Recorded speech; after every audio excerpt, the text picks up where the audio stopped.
Troy Weaver said that the Pistons aren't having any conversations about extending Isaiah Stewart, Killian Hayes, or James Wiseman.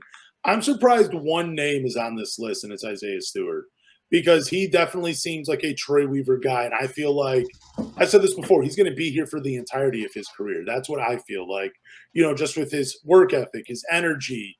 It feels like he's willing to take any role, whether he's going to be our Udonis Haslem is basically what I'm getting at.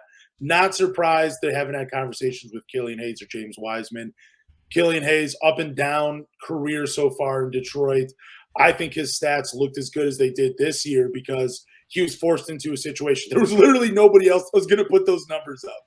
People are talking about like, oh, look at him, 10-5. Okay, yeah, but I mean, Cade, Alec Burke wasn't playing. You know what I'm saying? Like we were just throwing him out there. Of course, his number, like you put a bad player out there, they're going to get numbers, and he did it very inefficiently. So I'm surprised. I'm not surprised that those conversations haven't happened. But what are your thoughts on this? Like not extending these guys or having the conversations with them. I'm not surprised that they're not getting extensions, but that doesn't mean that they won't make a deal later on. I think James Wiseman is a player that he values a lot, and you kind of look at his contract. That I believe it's $15 million because he was a second pick in the draft in 2020.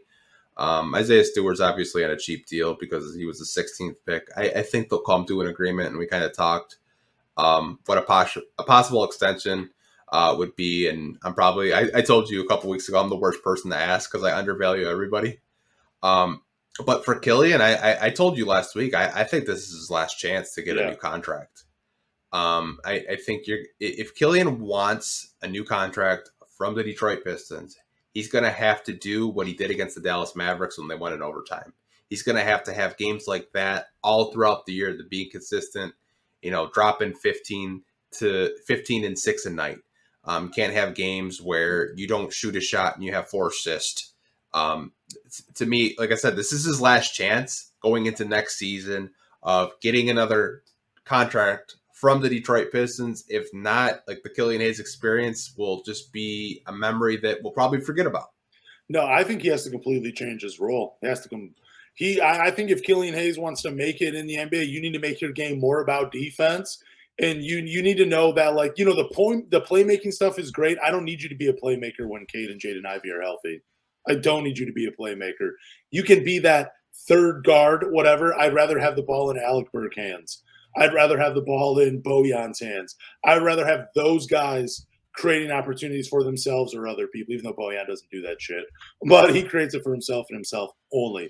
But like I'm getting at, like if Killian Hayes wants to stick in the NBA, you need to make your game about defense, and you need to find a consistent three-point shot. Like that's literally all you need to do. The playmaking is good. You're never going to be a starting point guard.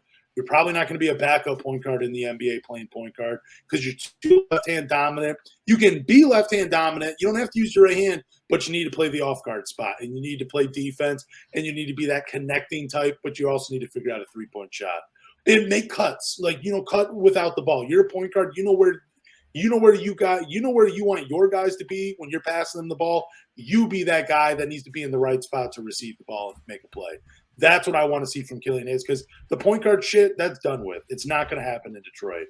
Let him play off guard, get a little funky with it, experiment, have him go out there, play with Cade and Ivy, but tell him, dude, focus on defense and try to hit a corner shot and then cut to the basket. Simplify the game for Killian Hayes.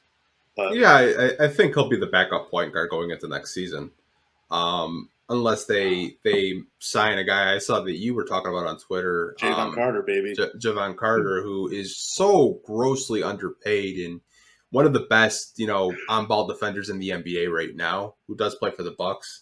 I believe he's going to be makes twice as much as him. It's crazy. I believe he's going to be a free agent this summer, correct? Yup, he is going to be a free agent. I mean, that's the guy I would look at if I'm Detroit. If you're not too confident in Killian Hayes, and obviously maybe you want another, point guard on the roster because you're not going to re-sign Corey Joseph, God forbid. If they do, I don't know what I'll do.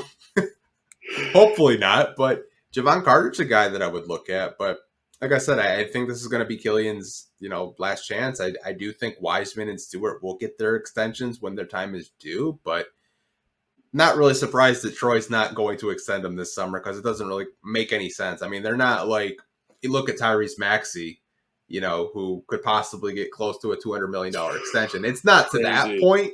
I think the Yeah. only players on this roster where you look at that type of money are Cade Cunningham and Jaden Ivey. Yeah, and I mean, maybe Duran, early on what we saw, maybe he could eventually get something close to that at some point. But so you really think that Killian Hayes is a backup point guard next year on this team?